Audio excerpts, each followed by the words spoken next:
안녕하십니까? Korean American News 채널입니다. 오늘은 대한민국과 호주의 방산 계약에 대한 외신 반응 살펴보는 시간 갖도록 하겠습니다. 지금 K방산이 워낙 전 세계적인 주목을 받다 보니 다양한 외국 매체에서 큰 관심을 보내고 있습니다. 로이터 통신, 블룸버그, 네이션월드 뉴스, 헤럴드, 브레이킹 디펜스, 각종 군사 전문 매체, 그리고 중동의 알자지라까지 대한민국의 방산 사업에 대한 보도 내용이 있습니다. 간단하게 방송별 보도자료 살펴보도록 하겠습니다. 먼저 네이션월드 뉴스 보도자료입니다. 올해 2022년 7월 26일 기사입니다. 기사 제목은 무기, 호주와 대한민국이 무기 계약을 체결하다입니다. 기사의 첫 문단은 호주와 대한민국이 약 호주 달러 10억 원의 계약을 문재인 전 대통령과 스콧 모리슨 총리가 성사시켰다는 내용입니다. 작년에 있던 약 1조 원대의 호주와 대한민국의 무기거래 내용을 보도하는 것입니다. 이 기사는 작년에 문재인 전 대통령이 호주와 한국의 60주년 수교 기념을 위해 호주에 방문했고 아주 중요한 방산 계약을 체결했다. 호주의 대표 방송 BC에서는 이것을 역사적인 계약이라고 보도했다는 것을 기사화했습니다.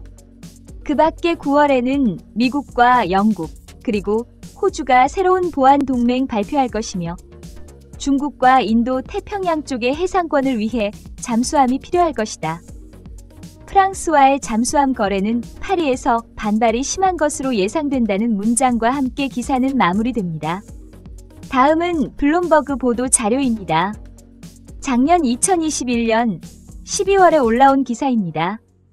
기사 제목은 호주가 한국산 무기를 방어체계 증강을 위해 구매한다 정도로 번역할 수 있습니다. 내용은 호주가 한국에게서 K9 대공포를 구매하고 이는 점점 높아져 가는 중국과 호주 사이의 긴장감을 유발할 것이다 라고 예측하고 있습니다.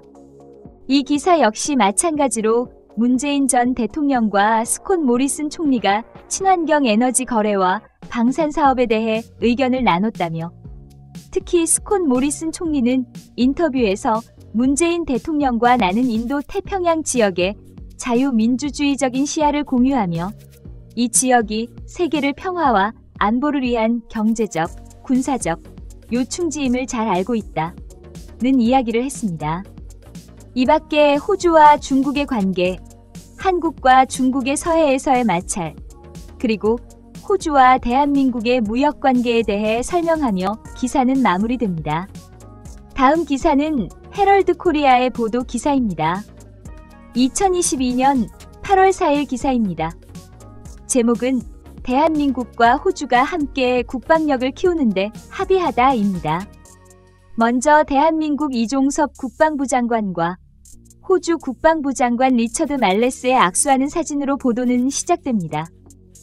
이번 미팅 역시 인도 태평양 지역의 평화와 안정을 위해 두 나라의 국방부 장관이 만나 지역 안보에 대해 논의했다라는 보도입니다. 다음 문단으로는 두 나라는 뜻을 함께 하고 있다라며 한국과 호주가 향후 10년간 함께 서로의 국방력을 보강했으면 좋겠다라는 뜻을 내비치는 호주 국방부 장관 리처드 말레스의 인터뷰를 인용하고 있습니다. 그 밖에 이미 호주는 작년에 약 1빌리온 호주 달러 어치 방산 계약을 하여 하나디펜스의 K9을 운용하고 있다라는 기사와 하나디펜스는 지금 호주 국군의 랜드 403차 단계의 새로운 무기 공급 입찰자로 등록되어 있으며 선정 가능성은 매우 높다라는 보도를 하고 있습니다. 다음은 브레이킹 디펜스의 보도 기사입니다. 2022년 7월 25일 기사이며 브레이킹 디펜스 보도에서 특이한 점은 호주와 대한민국의 잠수함에 대해 다루고 있다는 것입니다. 기사 제목은 대한민국이 호주에 향후 7년 공백을 메꿀 새로운 잠수함을 제안하다입니다. 먼저 대한민국 방산업체가 호주 잠수함 시장에 관심을 갖는 이유는 호주 해군이 2026년에 퇴역 예정인 콜린스급 잠수함 6척을 대체할 계획이기 때문입니다. 호주는 지난해 미국, 영국과 오커스 동맹을 맺고 핵 추진 잠수함 기술을 받기로 했지만 기존 재래식 잠수함의 퇴역이 더 빠를 전망이어서 전력 공백이 우려되는 상황입니다. 이에 맞춰 대우조선해양은 지난달 21일 호주 캔버라에서 열린 한국방산과학기술 콘퍼런스에서 잠수함 모델 2종을 소개했습니다. 이 기사는 앞으로 호주 해군이 2030년 혹은 2040년까지 2026년 퇴역 예정인 콜린스함을 써야 하는 상황이 올 수도 있기 때문에 대한민국이 틈새에 잠수함 입찰을 제한하는 것은 당연하고 매우 간단한 일이라고 설명합니다. 그 밖에 대한민국은 이미 호주 국군에 레드백 450대 수출 계약을 체결하기 바로 전 단계라고 나타내며 하나디펜스가 독일의 다른 경쟁사에 비해 입찰 가능성이 매우 높다고 예측하고 있습니다. 이 밖에 레드백 말고도 KF-21 그리고 대한민국의 다른 잠수함들을 설명하며 대한민국 방산 기술력을 칭찬하며 보도를 마칩니다. 다음은 로이터 통신 기사입니다. 2021년 12월 13일에 작성된 기사입니다. 제목은 호주가 대한민국의 한화와 717백만 달러의 방산 계약을 하다입니다. 이 기사는 호주가 약 30대의 자주곡 사포와 15대의 탄약 보급 장갑차를 계약했다고 구체적인 숫자를 제시하고 있습니다. 여기서 말하는 자주곡 사포는 K9 탄약 보급 장갑차는 K10입니다. 그 밖에 현재 한국의 한화는 호주의 300억 달러의 군사보강 예산의 강력한 입찰 후보자라며 문재인 전 대통령이 4일간 호주를 방문했을 때 상호 간의 긴밀한 협약을 이미 약조했다고 전했습니다. 그 밖에 한국은 2030년까지 전 세계적인 배터리 제조국이 되기 위해 많은 광물을 필요로 하게 될 것이고 2050년까지 탄소 중립국으로 가기 위해 노력할 것이라고 설명했습니다.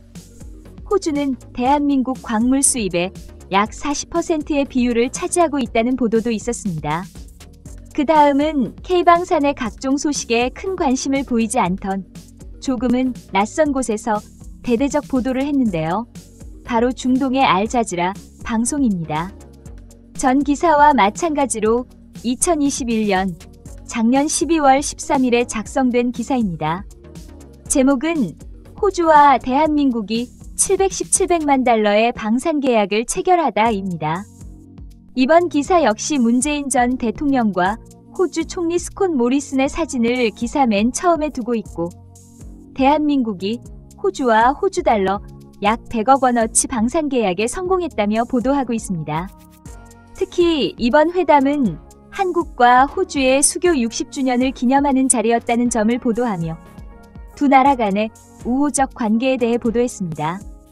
호주와 대한민국이 서로 네 번째로 큰 무역 파트너라는 점, 또한 한국이 호주의 여러 광물 자원에 관심을 가지고 있는 점 등을 강조하며 문재인 전 대통령과 호주 총리 스콧 모리슨의 인터뷰를 인용하며 호주와 한국은 서로 화합하는 조화로운 관계를 유지할 것이다.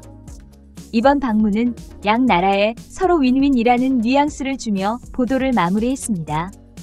지금까지 대한민국과 호주의 방산 계약에 대한 전 세계 외신의 반응을 알아보는 시간이었습니다. 대부분 한국과 호주의 방산 계약을 통해 한국의 방산 산업에 대해 높은 관심과 수준을 인정하는 태도를 보이고 있습니다. 마치 호주가 현재 보유한 방산 체계나 시스템을 한국의 것으로 바꾸는 것이 당연하다는 듯 보도하며 한국 방산의 현대식 기술력과 보급력에 대해 칭찬을 아끼지 않았습니다. 앞으로 더 나아가 많은 국가들이 K방산을 찾고 애용하기를 기원하며 오늘 뉴스 마치겠습니다. 더 좋은 뉴스로 찾아오겠습니다. 구독과 좋아요는 제작에 큰 힘이 됩니다. 너무 감사드립니다.